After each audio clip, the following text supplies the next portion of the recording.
Yep. Give me a nod when you're ready. Like Shooter's ready. Stand by.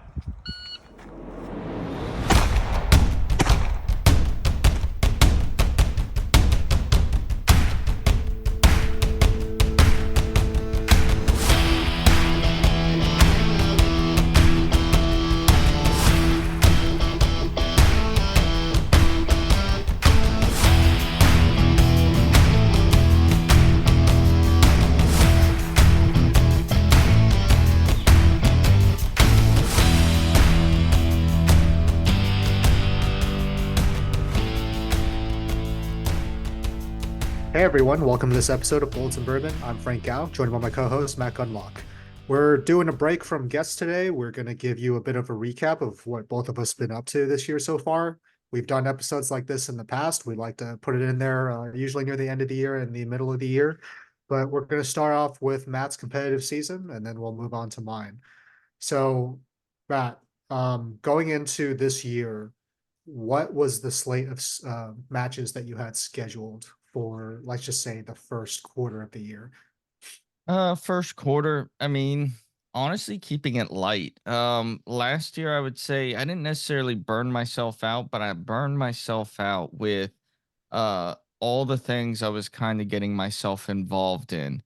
So I wanted to kind of take a step back and take a slower approach, spend more time at home, while still going to the matches that are important to me, and I feel like I'm going to get my best bang for my buck per se. So I start, locals helping out with Quantico Shooting Club, obviously there. Just trying to maintain that local continuity with the community here and help build that community. So that's one thing that I found to be relatively important, to continue building the community, whether it's in 3-gun, 2-gun, which I think you and I both have had a conversation. It's really hard to build a 3-gun community in an area where it's just not that prevalent, and 2-gun is kind of uh, taken lead here. So I think going forward, we're just going to kind of continue maneuvering toward 2-gun matches. I think you agree there. Yeah, that's the 2-gun days are always sold out. And the 3-gun days will sell out if we add the 2-gun option.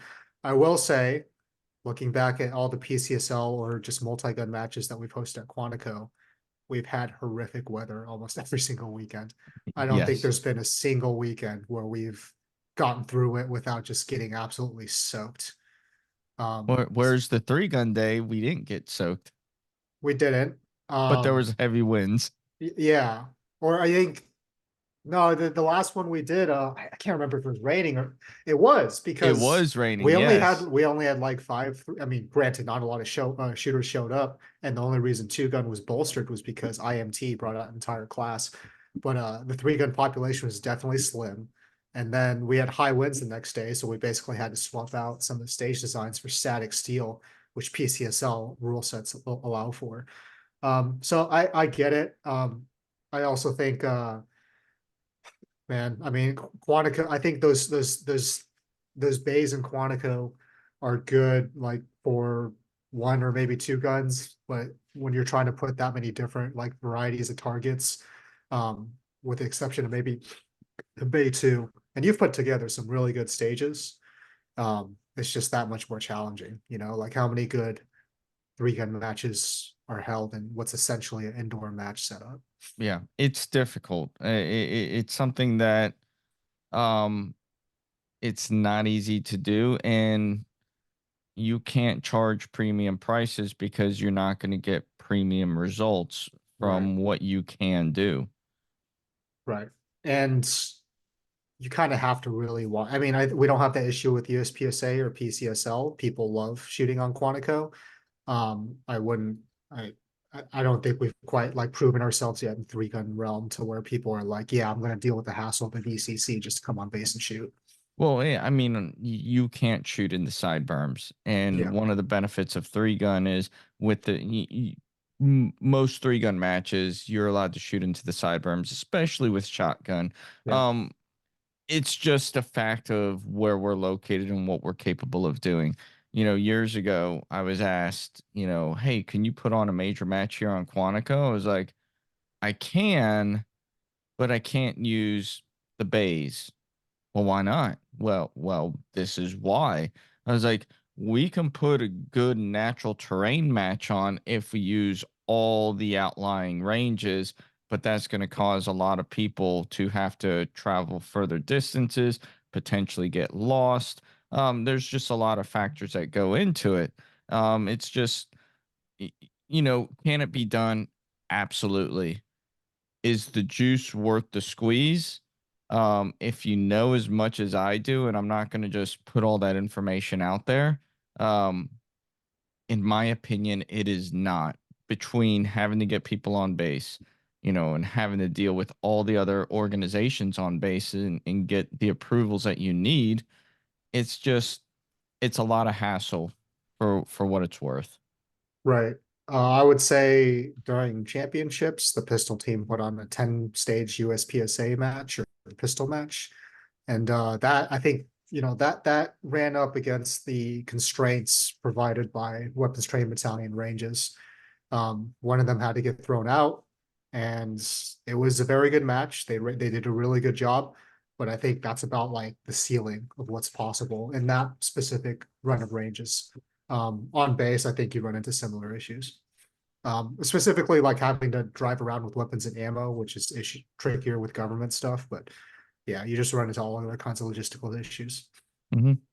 So, So I mean, I would say that's kind of the beginning of the season. I wanted to shoot Marine Corps championships, at least the pistol stuff.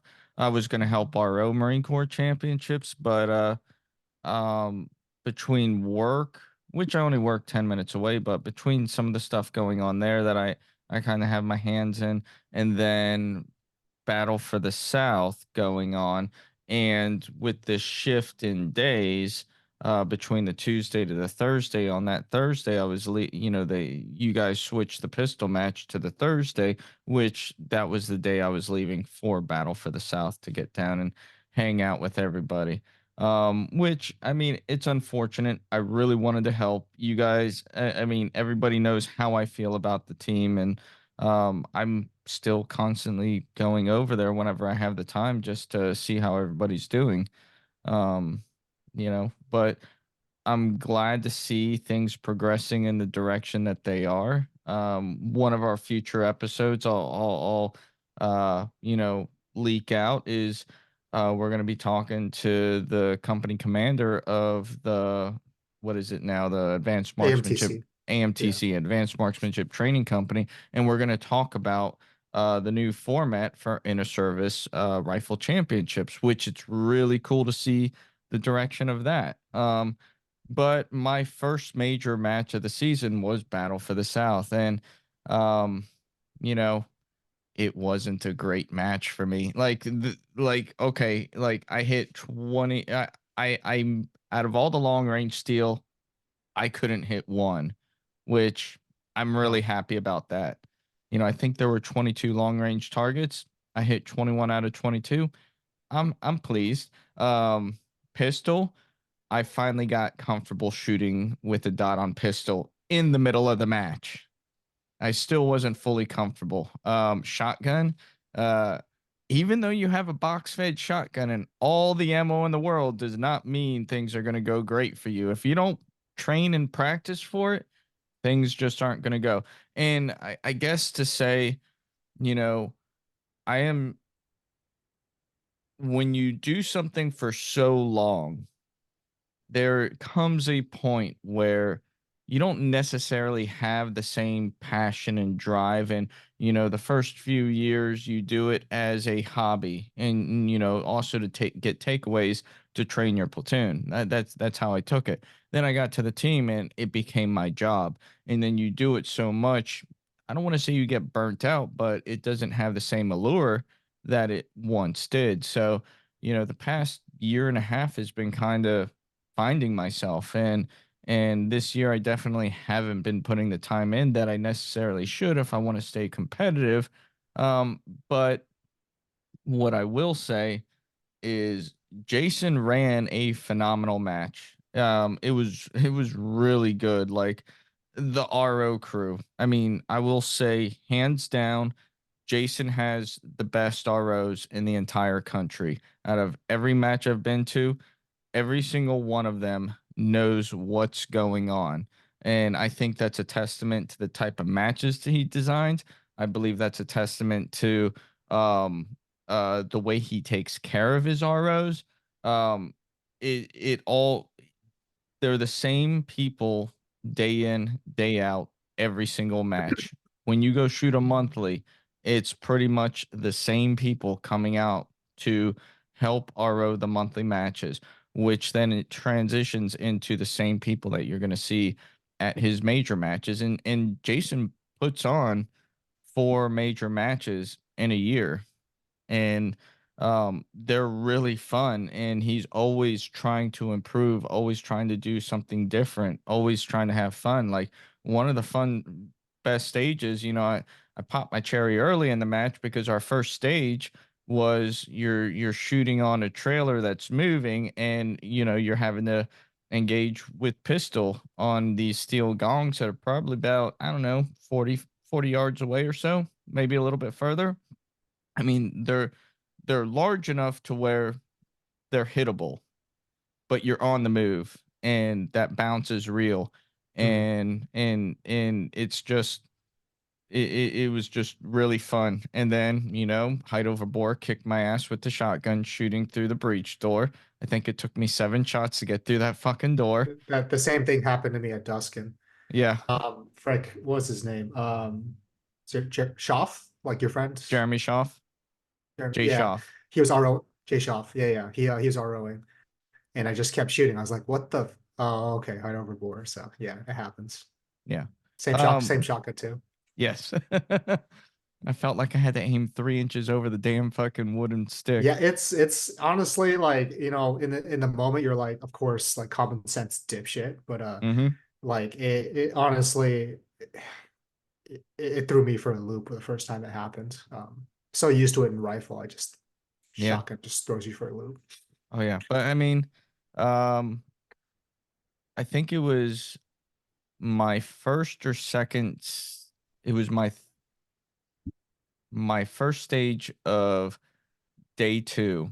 Halfway through the match, like I truly got comfortable shooting pistol with a dot on it. Like I was taking all my targets out with pistol on the move, and they just weren't paper targets; they were steel targets. So I was able to just keep moving forward and hit targets on the move. And like I didn't do that much with pistol, but I mean it fucking worked really well with the dot on.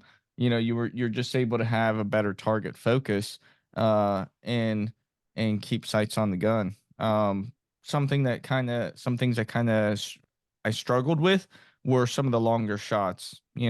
Before you're just, you have a front sight on, and you just put it on the target, and you're not really thinking about that height over bore or anything like that, or not height over bore, but offset aiming for bullet drop. Hmm. um so here, you have a smaller dot, and they're sporty targets. They're not like small, but they're sporty enough, and they're 40 to 60 yard shots. So just, aiming a little bit higher, that definitely helps. And then, on that, because it was a jungle run stage, going into the shotgun, one thing I learned, which it's on me, do not top your reloading mags up all the way with a dissident. You want to make sure there's room for one more round, so it just slides right in and sticks in. That's on me. Like not fully preparing for the match. But oh, am I Yeah. upset with the result of the match right now? Not necessarily. I have a lot going on right now between, we're doing this podcast, between work, I'm going back to school, getting my education. Mhm. Um, Things have been taking priority at the moment. over my shooting, and I'm okay with that. Yeah, going back to what you were saying earlier about doing this as a job and needing to take a step back. It's something I see in a lot of the guys on the team. Usually in the off season, it never really ends for them, right? The summer season is competitive, and then they go into the mix season, and there's just a never ending cycle. So almost every single one of them has something else they do. Sam Nelson likes to snowboard, and Cardi B, he likes to go on hikes. So I think it's important to we've talked about this before too, getting burnt Hmm. out and needing to take a step back. Yourself love the sport or call back to you before you get back into it. So I mean, everything you've listed, all your other priorities are definitely in order.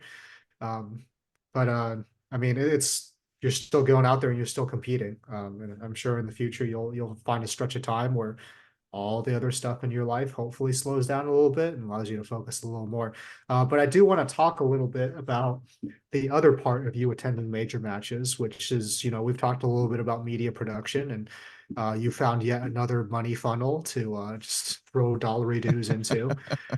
So yeah, you've been getting into live streaming and kind of the sports casting part of it. So going into, and you've done this with Jason Byerly matches before, he's Hmm. he's encouraged it in a lot of ways. What was your approach to the media portion of for Battle for the South? And then how did you get your equipment ready for this match?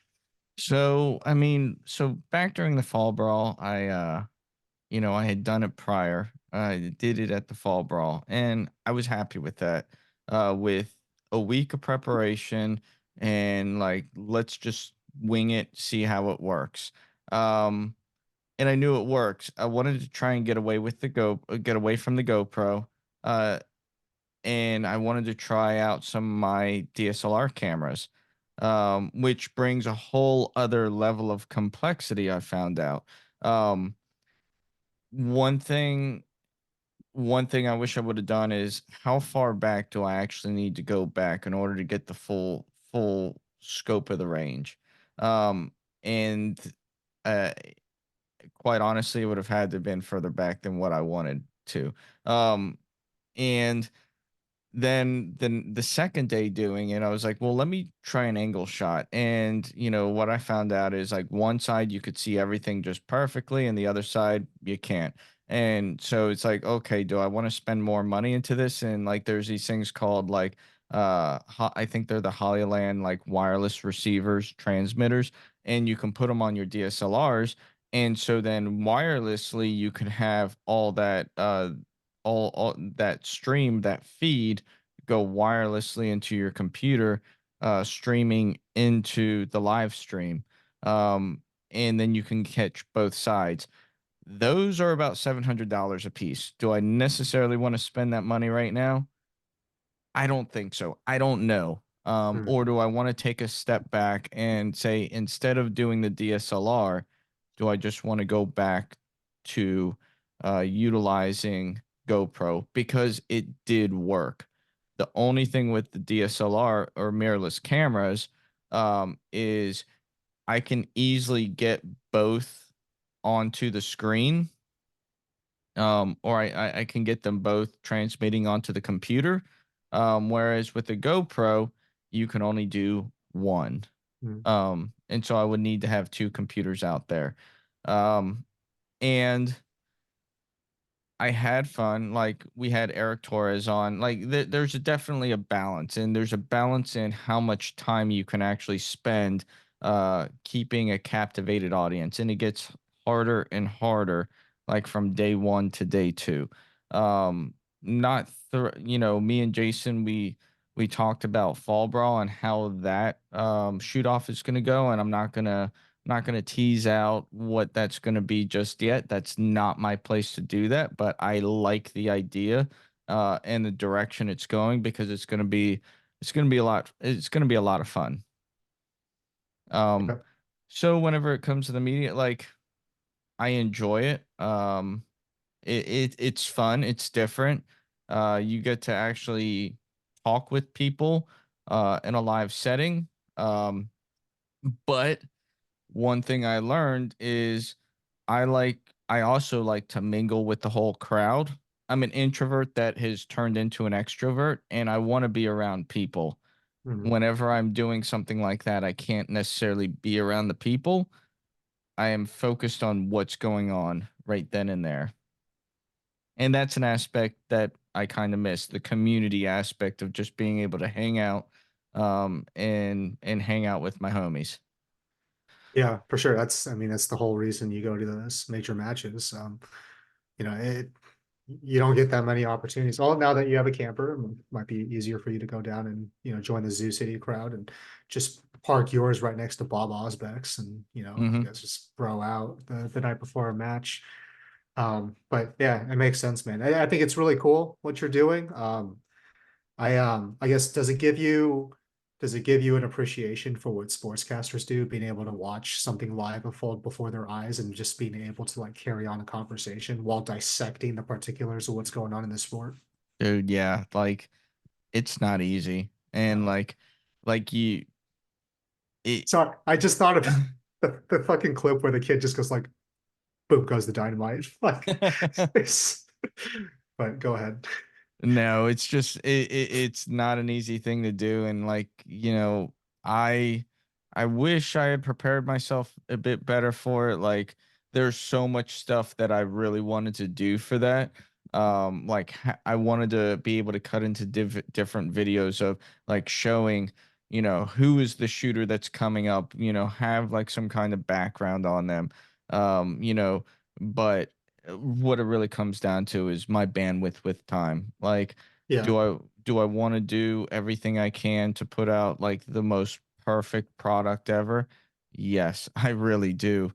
But it just I we talked about it already. It comes down to prioritization of things going on in my life. Yeah, and I mean, a lot of the sportscasters, they have entire dedicated staffs that I imagine are piping things into their ear, like giving them information sheets before they start talking about a game. And like, I think certain bits of context are just not a part of 3Gun and USPSA, just simply because there's not that much money in them. There's not that much analytics, like whether or not someone's strength is in one of the three guns or it's in movement. Those are all little bits of information that would add a bit of flavor in any other sports cast, but I just don't think we're just not there in the shooting No, sports. no, and that's a whole career in and of itself, and having a whole team of people behind you to do that. Now, I will say, and me and Eric Torres from the Memorial Three Gun Foundation are talking about doing something very similar, but having a team of people to do it.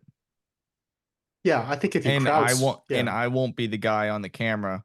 I'll be the guy to kind of help set up and get things moving. yeah, I think there's a lot of interesting initiatives to, try to measure performance outside of classifications.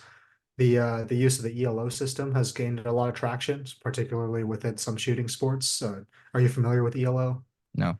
Okay, for people that aren't familiar, it's used in chess, right? Competitive chess, and it's more applicable as a one-on-one metric. For example, if you and I are at ELO both 500 and I beat you in a chess match, I'll go up to 600, you go down to 400, right? But Mm, then if we play again, and you win, then you're going to see a greater increase because you took on somebody of a higher skill level, and then mine's going to dip because I lost to someone of a lower ELO. So it takes all that into account and then gives you an idea of like how people match up against competition that's better than them or worse than them. So I think there's a lot of ways to slice the pie that we honestly haven't even gotten into that are very nerdy and require a lot of time. But I think crowdsourcing it and having some volunteers get together is probably produce some pretty cool results. hmm And me and Jason did have a conversation. And he asked me, "Where are you trying to take this? Like with you doing like the video stuff and like the live stream?" And at the time, I was like, "Well, I think I really just like doing the commentary, the podcast stuff." Um, but last week I helped a friend out make a video, and it had nothing to do with shooting whatsoever. And it was just recording him teaching a class, um, you know, uh, and then putting it together. And it's like I wasn't on camera, I wasn't on screen, I didn't have any speaking parts. It's just setting everything up and being like, telling him, this is what we can do, this is how we can do it. If, here, when you're standing here, this is a furthest that you can move over before you come out of the scene. And so I just kind of helped direct it and film it and then edit it. And then, I put it together at the end of the day. And this was like, I did this in, I don't know, I editing took, we were going back and forth. So editing off and on with time took about 2-3 hours in the same day. The recording took, maybe 2 hours. And realistically, we only used 10 minutes of the videos. And that was really fun. Whenever Colonel Hall used to joke with me, and he was like, "You have a face for radio," and I love the guy to death. Even though I think I'm a little sexier than that, but no, I That was like before doing. you is that before you grew the beard? Yes, it was. All right. The beard makes me look, Yeah. proper. Yeah. Definitely. Um, no, so I like doing. I've really come to enjoy a lot of the behind the scenes things. It's just fun to me.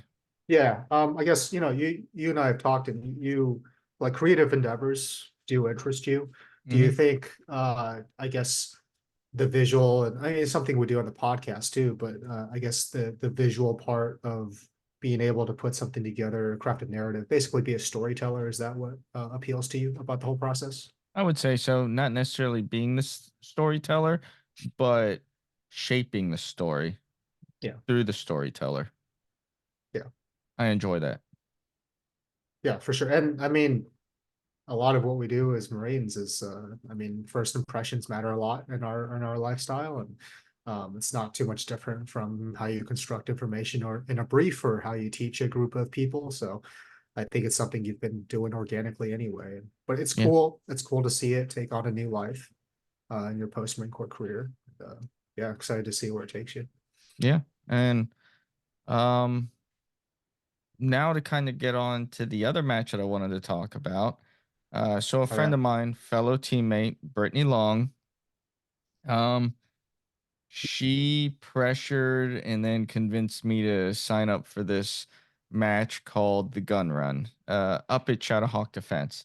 Um, and I'm just like, Brittany, I don't want to fucking do this. I'm fucking old.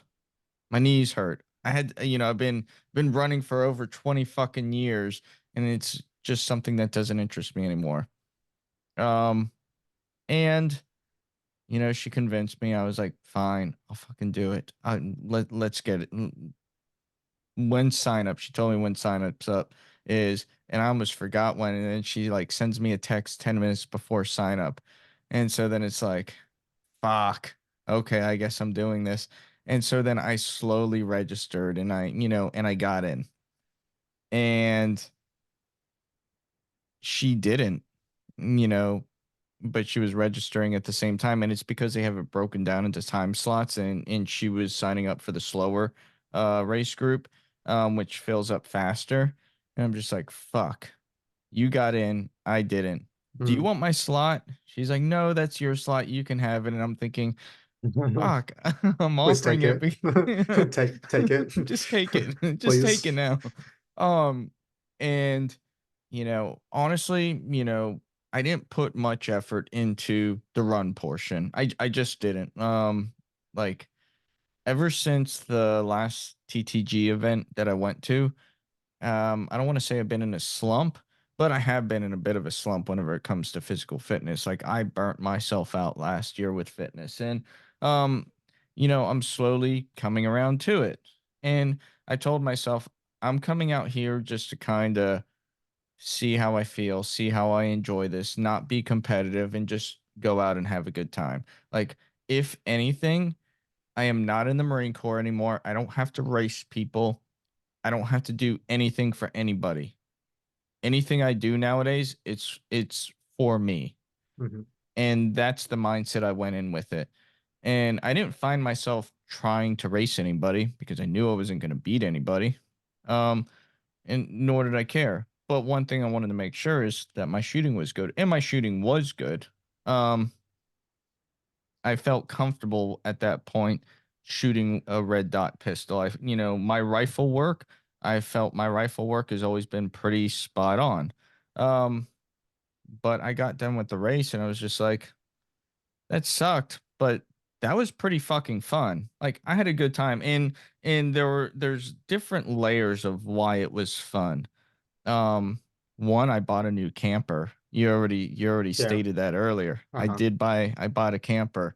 So that was cool, driving it up to West Virginia, parking at the campsite 10 minutes away from the range, cooking venison burgers and hanging out with people.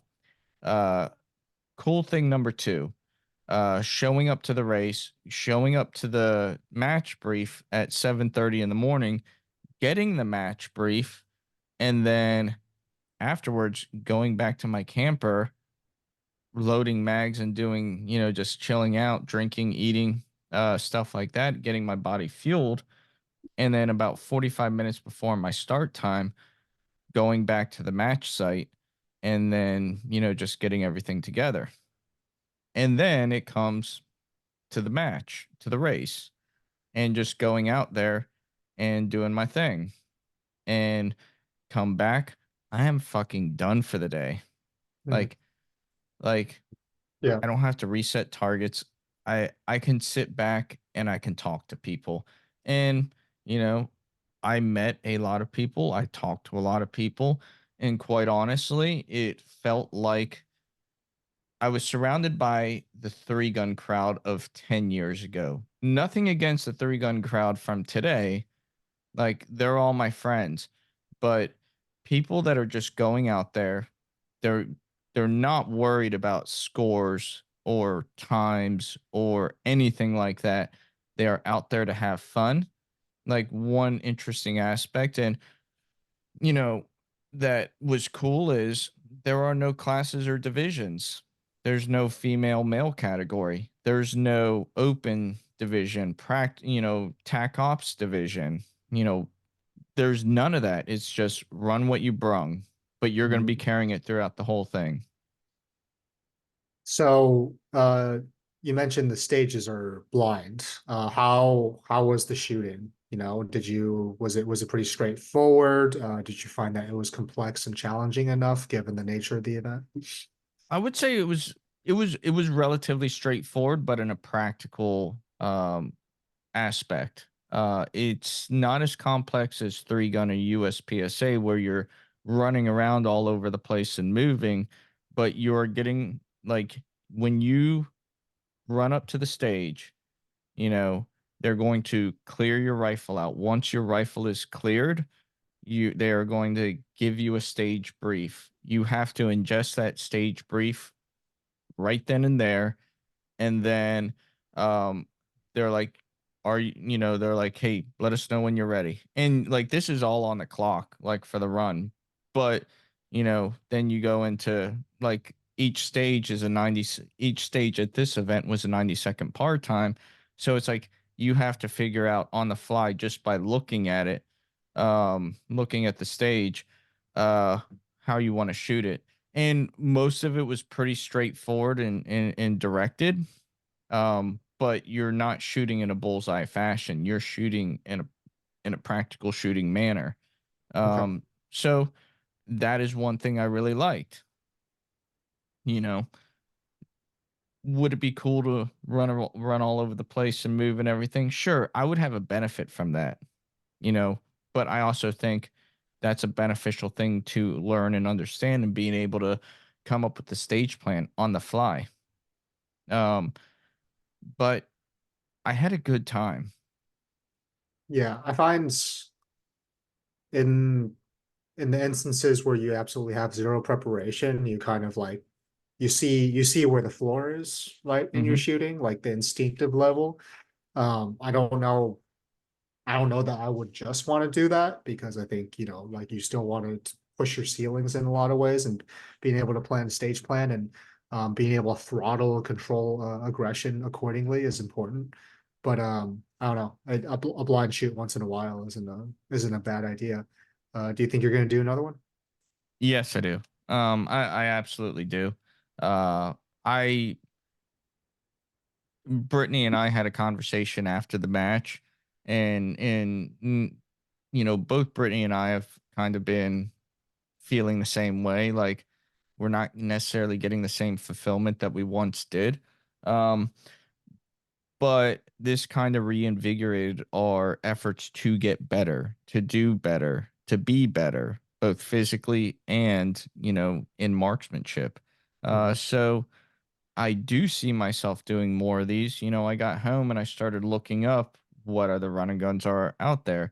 I reached out to a friend, Darren Cruikshank, and because he's done a lot of them. And so I'm like, hey, I just got done with this. He's like, how was it? I was like, dude, I had a fucking blast. He's like, well, here are some to look at.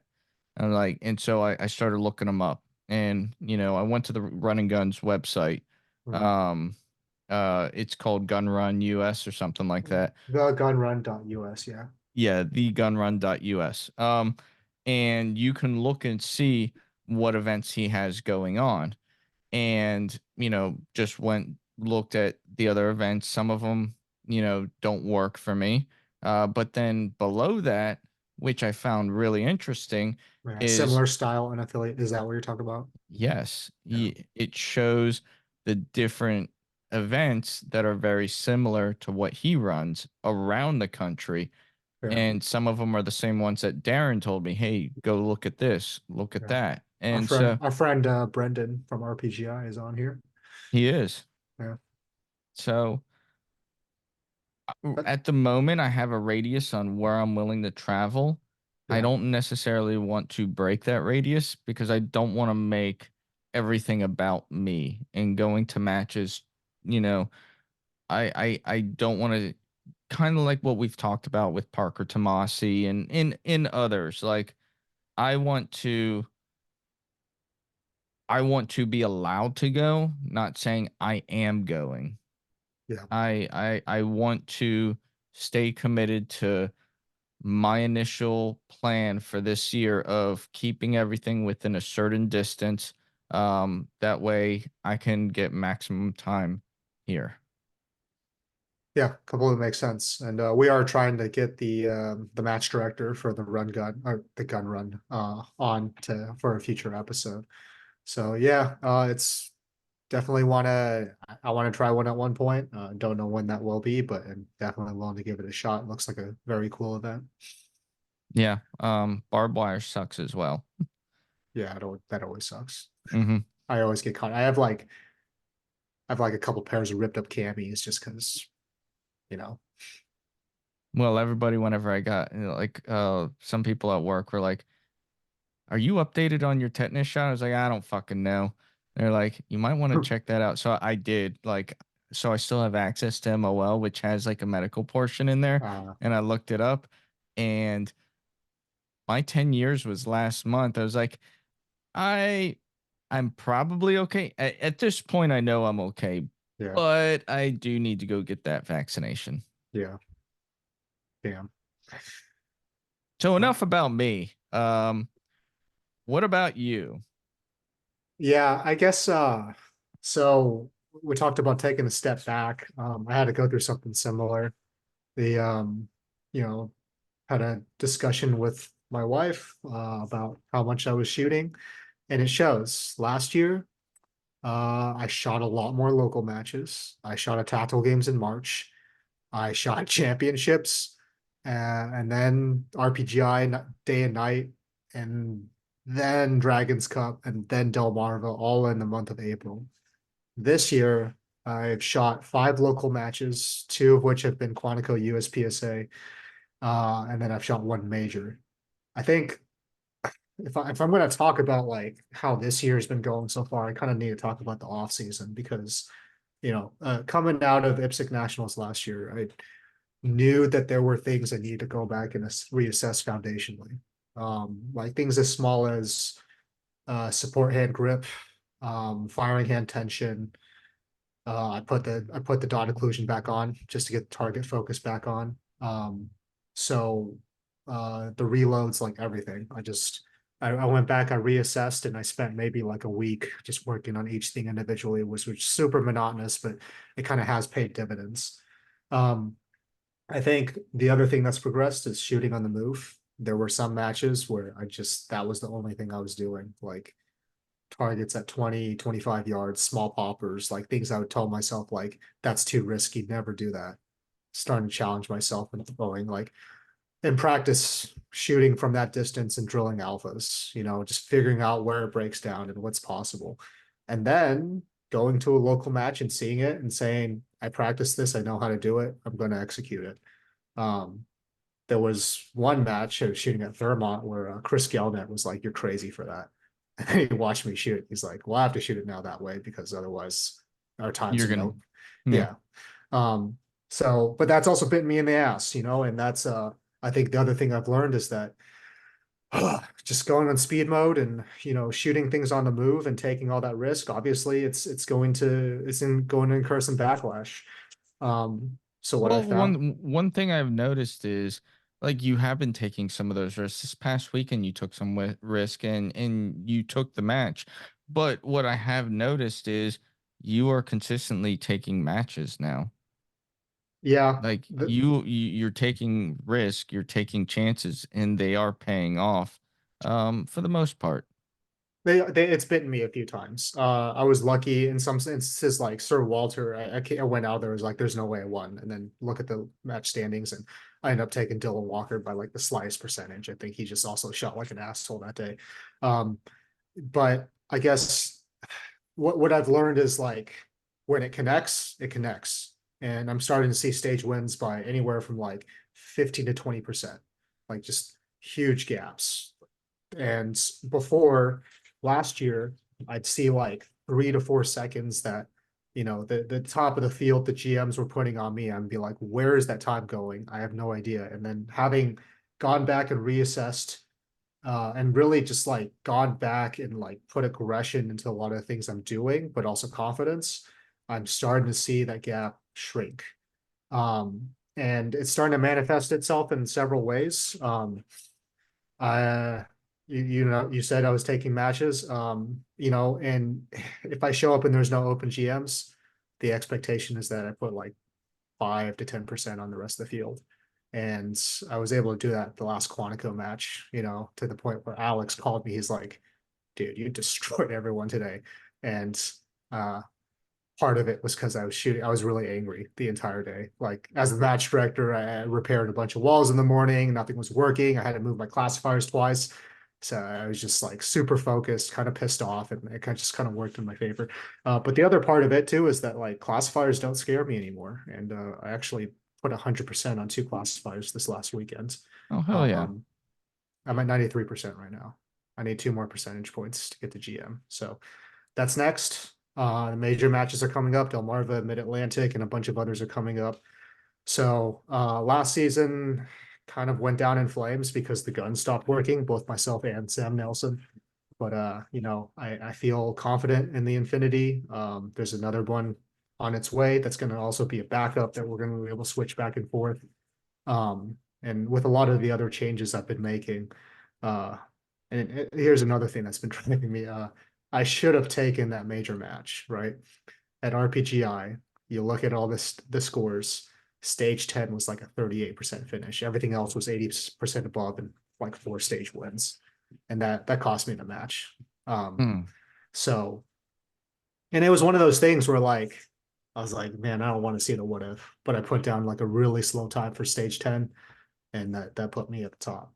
Um, so I think the goal this year is to take a major match, is to make GM.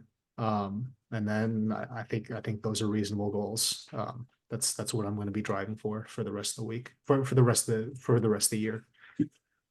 So what matches do you have coming up for the rest of the year? So this Because will, yeah. I know this summer, like you're about to graduate with your master's and you're gonna about to go up to Maryland. So things are going to shift to where there is a bit of an unknown because you're not necessarily going to know what your schedule is, but what do you have planned that you know that you can do for certain? The match schedule that's been House Commandant approved. That's wife for Mm-hmm. those of you that aren't familiar. Delmarva is coming up this weekend when this episode comes out. You'll probably be listening to it. Well, as I'm shooting Delmarva, Mid Atlantic in May. In June, it's going to be Area 8 out in Western PA. In July, we're going up to 6 Hour Academy for Area 7. That's being run by our very own Chris Scott, who's fantastic match director, is doing great things up there. And then Area 5 in Ohio in August. And then the school semester starts. I am signed up for the Carolina Classic because it's a staff reset match, and Ben Berry's a good friend, and that's always a really good match. And then I don't know. I'm starting to get the itch and wondering if I want to take another stab at nationals, but that's in October. And if anything, I'd be going there just to, support my friend Sam Nelson, because I think he's going to have a very good season as well. Mm-hmm. So yeah, Yeah. that's what I got lined up. It comes out roughly to like a match a month. Oh, and I also signed up for the SIG EDC Championship in June. I'll be up there in the Northeast anyway. Nice. So um, after I shot Open KOC weekend, and I basically shot it, and I was like, there's very little I can improve on that performance. Like there's some quibbles, but I don't really want to deal with the open gun again. So I actually shot a appendix carry optics like from concealment on Sunday. And that's because I know I'm going to go back up to SIG, and it's a hit factor match. It's all PCSL targets. It's something that Chris Scott talked about last time we interviewed him about his match director stuff up there. So I'm excited to see that format, and I don't know. It was kind of fun. I turned to one of the other guys on my squad. I was like, I like this. I might make this my entire personality now. It would be fitting. Yeah. I don't know. It's funny though, because like you show up with an appendix carry like Glock 19, and it's just you're just putting everyone else on notice. Like, you better not let me beat you. You know what you should do? And me and Chris Scott just joked about this like before he got out. Like he's like, you know what I think I might do? Wear like these Nike trainers and these really, short cargo shorts and a tucked in polo shirt and Jorts. just look like the Yeah. absolute like almost like a Corvette driver pretty much. And just dress like that Yeah. and go to a match and just put the lay down on everybody. You look like a dad, but secretly you're a Chad. Yes. Yeah. No, it's good. And like it's definitely a practical shooting, right? Like Mm-hmm. I definitely don't practice with my carry gun enough, like at all, really. Like it's gotten pretty bad, honestly. So that's definitely something I should be continuing to work on. I don't know. For me, I mean, I don't have a lot going on. Like I can tell you right now, I have 5 matches from next month until November. Maybe 6 more matches total. And that's not including club matches, but like some of them, I guess you can say are I'm doing a Steve Morgan Memorial 2 gun match at Thurmont. Couple friends invited me to go up there to do that. So I'm gonna go support. It's a first annual event. Then I got the Duskin match in June. That'll be a really good time. Uh 3-man 3 gun. I don't like missing that. It's gonna be me, Brian Ray, and Brian Vaught all over again, working as a team. It's gonna be weird. I asked those guys, I was like, hey, I know you guys have tube fed shotguns, but do you want to just put dots on your pistols and let's shoot open division even though you have tube feds? And they're like, no. I'm like, shit, fine. I'll get back used to quad loading again. I mean, it'll be easy enough. Yeah. Um uh the Double Star Mountain State 3 gun championship. That's a match that I enjoy year after year. I didn't shoot it last year because I was shooting the TTG team event. Hmm. And I felt really bad just because I had a lot of friends that were up there shooting it. but I'm going back this year. It's going to be a really good time. I do want to bring Brittany onto the podcast because she helps her dad with that match. And it's, it's out in Beckley, West Virginia. It's pretty awesome. There's natural terrain, there's bays. It's just a really fun match to go to and just hang out with everybody. Darren from Red Stitch is going to be out there taking photos, like finally getting him back out to a major match to shoot some photos and hang out. It's going to be a good time. Yeah. Um, You got a steel match coming up too, don't you? yeah, so that was the next one I was going to talk about, the Intergalactic Falling Steel match. I'm talking about I was talking to the guys over at Ortac. They're a training group here in the Northern Virginia area, and Yeah. one of them's a friend of mine. And so like I posted this like skin tight like alien suit, which I'm not gonna do the skin tight alien suit, but like we were talking, me and Darren were talking. I was like, how about I show up as like the Predator or some shit like that? Something a little off the wall, but would be good for marketing for his match. So that's gonna be a really good event. He's he's got a really good concept going on there. All his steel's going to be showcased.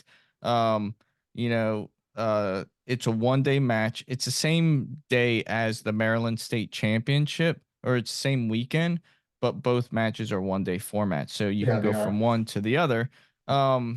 There's cash prizes. If you win a stage, if you win the match in your division, you get $1,000. So that's really cool. The format that he's bringing on there.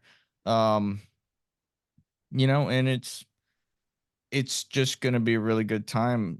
I'm probably going to be there the entire time, even though I'm just shooting 1 day, but that's mainly just for the community aspect of it, just to hang out with people, meet people. Shoot, I might do some interviews, and get some stuff for Instagram. And I mean, he has done a lot for this community. He has provided a lot for this community. And if you're listening and you're in the Northern Virginia, Maryland, PA area, shoot, even North Carolina, West Virginia, come out to the match. It's going to be a really good freaking time. After that, there's Memorial. Mm. Memorial's going to be a good time.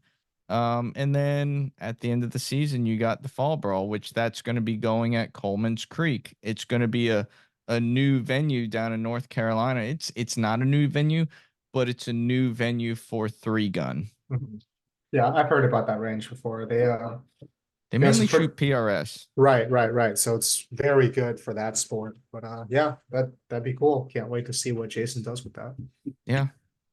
So, I mean, that's kind of this season in a nutshell. Like I said, I do want to get some more running guns in. It's just a matter of, do I do it more again this season, or do I wait till next season? I don't want to stretch myself too thin. Like I said, I'm going back to school. That needs to take priority. Yeah.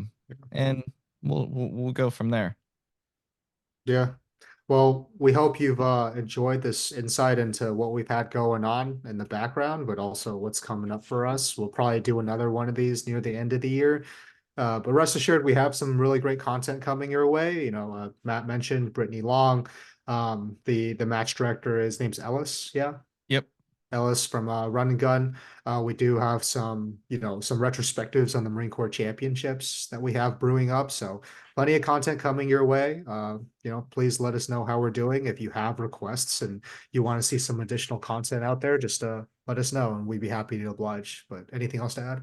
No, I think that's it. Well, one thing, me and Darren were talking about at the end of like each day of the Falling Steel match, we're talking about going over to the casino and drinking some bourbon and gambling. Nice. So you should join us. But other than that, we hope you enjoyed this. We hope for those of you shooting Delmarva, we hope you have a good time there and achieve what you're trying to achieve.